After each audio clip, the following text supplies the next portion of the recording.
Arthur the Rat. Once there was a young rat named Arthur who could never make up his mind. Whenever his friends asked him if he would like to go out with them, he would only answer, "I don't know."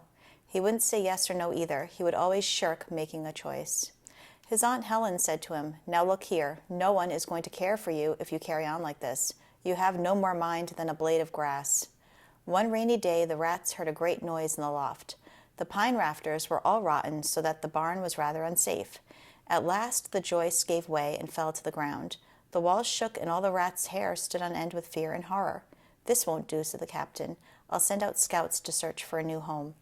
Within 5 hours, the 10 scouts came back and said, "We found a stone house where there is room and board for us all. There is a kindly horse named Nellie, a cow, a calf, and a garden with an elm tree."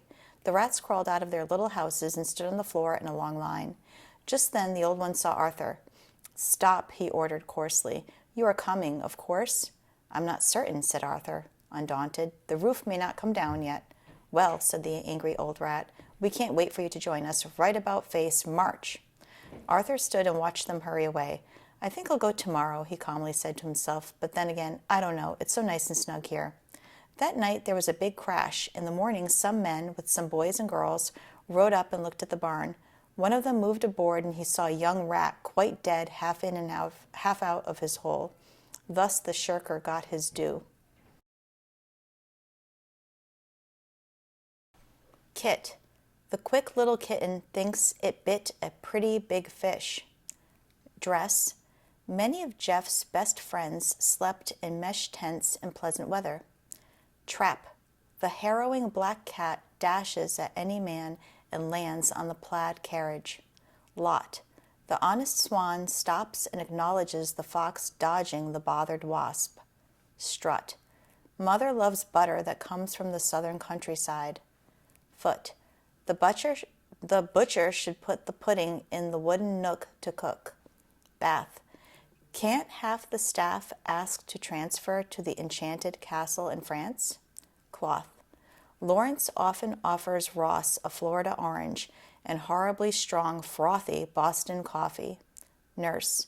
The early bird preferred the earthy worm. Fleece. These unique machines teach people to speak and reason. Face. The raven waits until late day for the great wave to break. Palm. Father and Ma said to calm the facade in the Nevada Plaza. Thought. The small walrus caught the hawk in the salty water. Goat.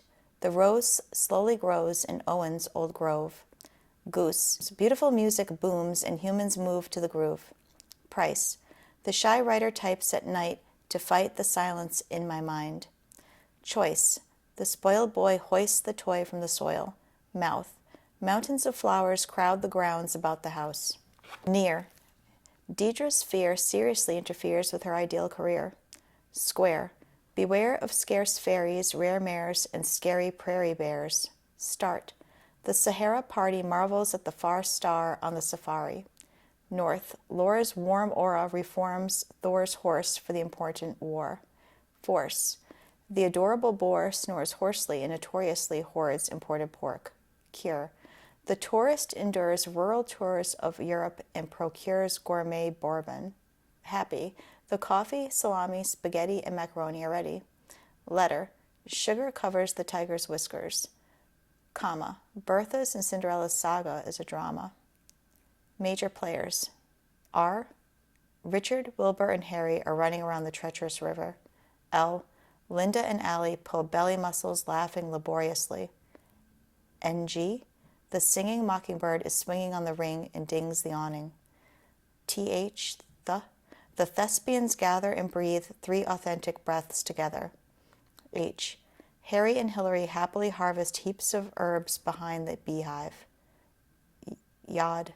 The cute, dutiful blue cuckoo resumes cooing suitable tunes enthusiastically. W. Will and Drew whistle when the wind blows between the whimsical weeping willows. Ing. Miss Fanning is walking and hiking in Wyoming. S. Susie lives in her sister's house on Easy Street with her Siamese cats and Siberian husky dogs. And where have you lived and for how long, if it was a significant more, 6 months or more? Mostly in Rhode Island, in southern Rhode Island. Where's that? North Kingstown, Rhode Island. Okay. And anywhere else? I lived in Western Massachusetts for 15 years. Okay. Where were you raised? In North Kingstown. Rhode Island. Yeah, Okay. Rhode Island. What do you think about your accent?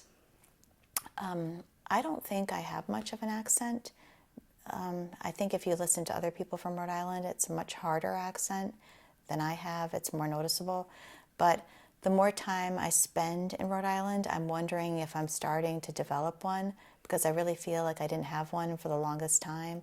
But being around my husband, who has a very strong, I don't even know what kind of accent it is. It's like a Boston accent, even though he grew up on Cape Cod, so maybe it's a Cape Cod accent.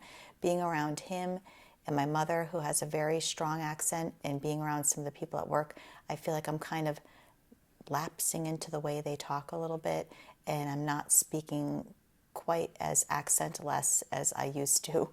And when you grew up, was your accent more like your mom's? No, I didn't. I don't think I had, because in the southern part of Rhode Island, we don't really have like a hard Rhode Island accent that you see more in the northern part. It starts like around Cranston usually and goes from there. So a lot of my family members, they have a different way of talking. Like, let me try and do it. Do you want me to do it? Yeah. It's kind of like, they have like almost like a softer yet harder way of talking. I can't even explain it. I think because they tell me that I talk differently than them.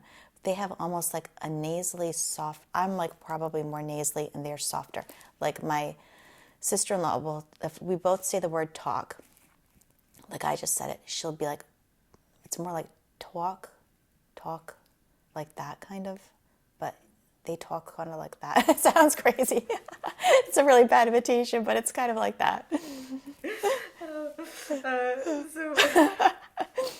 So the influences of your accent now are... Yeah. It's probably just like being around my family and being around the people that I work with, because they're the ones I talk to the most, you know. And could you tell me about somebody who inspired you and why? That's a hard question. Like an inspiration?